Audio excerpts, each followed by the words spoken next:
The idea was the machines still work, the equipment's still there, we have the skills, we've done this work, we can do it on our own. So this was a really powerful moment, not just in Argentina, but in the whole region. In Bolivia, they had just thrown out Bechtel because Bechtel had privatized the water system and hiked rates up 300%. Made it illegal to collect rainwater, unfair competition. And really, in Bolivia, it was at the early stages of what ended up becoming really a national revolution that ended up bringing Evo Morales to power. They were in the early stages of that. Brazil, they had just elected Lula. In Venezuela, they had just repelled a US-backed coup d'etat against Chavez. So things were really happening in Latin America in this period. But across the region, it was a revolt against what Latin Americans call el modelo, which is the model. And everyone knows what the model is. It's privatization, deregulation, cuts to government spending. It is this package of policies that we've all been living with. And it was just crashing in Latin America. It was no longer possible to impose these policies peacefully through free trade agreements, through the World Trade Organization, through the International Monetary Fund. It just wasn't working anymore. People were rejecting it on the streets and at the ballot box. So the idea for this book came from being in Latin America at this moment when the war in Iraq began. So here we were, and this ideology is crashing on the continent where it all began. And this is one of the things that I do in the book, is talk about how Latin America was the very first laboratory for these policies in the 70s, under the guidance of the so-called Chicago boys, the US-trained Friedmanite economists who worked hand in fist with the military juntas to impose these policies. So neoliberalism, as it's called in Latin America, was in crisis. And then in another part of the world, actually in the only part of the world where this economic model has not swept the Arab world, the Arab and Muslim world. It swept Latin America, Africa, North America, Europe. I mean, it's basically North Korea and the Arab world that remained protected. Even US allies like Saudi Arabia. 90% of Saudi Arabia's economy is in state hands. These are not countries that have accepted the neoliberal consensus, as it used to be called. So in another part of the world, this ideology that was crashing in Latin America is suddenly being imposed through tremendous violence. And this is what in the book I talk about 3 distinct forms of shock. And those 3 distinct forms of shock you could see very clearly in Iraq in this moment. The first was the shock and awe attack on that country, a military strategy that was designed explicitly to heighten the disorientation in the general population. What made shock and awe different from the doctrine used during the first Gulf War was that it targets the society writ large. That's a quote from the shock and awe manual.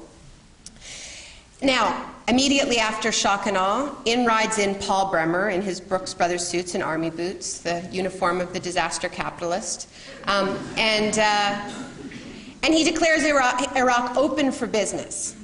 And Bechtel's there, right, which had a particular resonance in Latin America in that period, Bechtel being there to rebuild the country's water and sewage system. And then Paul Bremer passes a series of laws that are exactly the same laws that had sent Latin America into crisis. Wide open to foreign investment, 100% foreign ownership of Iraqi assets, privatization. Then he assaults the public sector, right? They called it de-Baathification, but it was mass firing of public sector employees. So it seemed to me that the tactics of imposing this economic model had changed. The violence required to impose this economic model was increasing. Now, of course, the irony is that before 9/11, the desire to impose neoliberalism everywhere in the world was explicit. right? I mean, we were having an open debate about these policies. That's what the protests in Seattle were about. That's what the protests outside the IMF and the World Bank were about. But now we were hearing this mixed message from the Bush administration.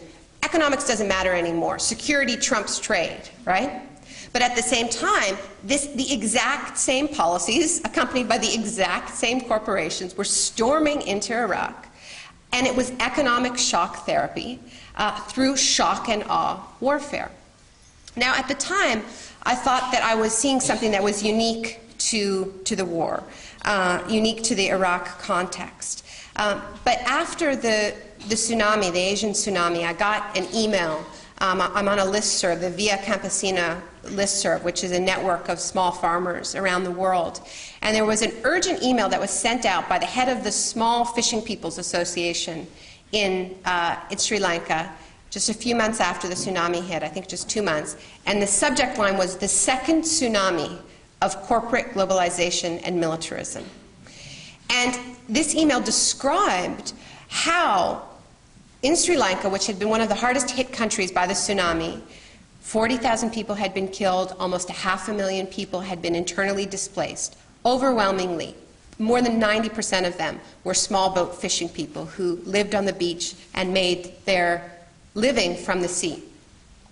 They had been moved into inland camps, and while they were being warehoused in these inland camps, their land was being given away to resort developers, to industrial fishing fleets, and so on. At the same time, and I went to Sri Lanka and investigated this, 4 days after the tsunami hit, the Sri Lankan parliament advanced a water privatization law. 4 days. I mean, the country is still underwater, parts of it, from the tsunami. The dead aren't yet buried. And here they are pushing the most controversial piece of this economic program, water privatization. And it was more than that. It was electricity privatization. It was labor market flexibility, and all of it.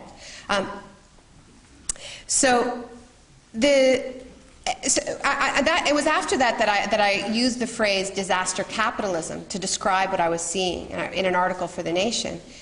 When the levees broke in New Orleans, what started to happen is that people started to use that phrase almost instantly to describe what was happening to them in real time. When you immediately had this response from lobbyists and Congress people saying, great, we get the housing projects now. We can turn them into condominiums. And we have a document on the website. It's one of the most damning disaster capitalist documents out there, which is the minutes from a meeting that took place at the Heritage Foundation 2 weeks after the levees broke in New Orleans. The subject, the heading is 32 Free Market Solutions for Hurricane Katrina. And these are the minutes from a meeting that was attended by the Republican Study Group, as well as a network of representatives from all the big right-wing think tanks in Washington, hosted by Heritage. And they came up with their wish list. What do you think was on it? School vouchers. Let's not rebuild the public school system. Let's just give parents vouchers and they can spend them in private schools. Repealing Davis-Bacon, the law that required that contractors pay the prevailing wage. New oil refineries. Drilling in the Arctic National Wildlife Reserve. And what's interesting about this agenda, much of it was immediately embraced by Bush. Another piece of the puzzle was turn Louisiana and Mississippi and the entire Gulf Coast into a tax-free, free enterprise zone, right? What's interesting about this is, if we think about what created this disaster in the first place, well, one was climate change, which is intimately linked to fossil fuel extraction, i.e. new refineries and drilling in the National Arctic Wildlife Reserve. And the other side of it was the neglect, the steady neglect of the public sphere, of the public infrastructure. It was the collision that we're seeing more and more between heavy weather and weak infrastructure.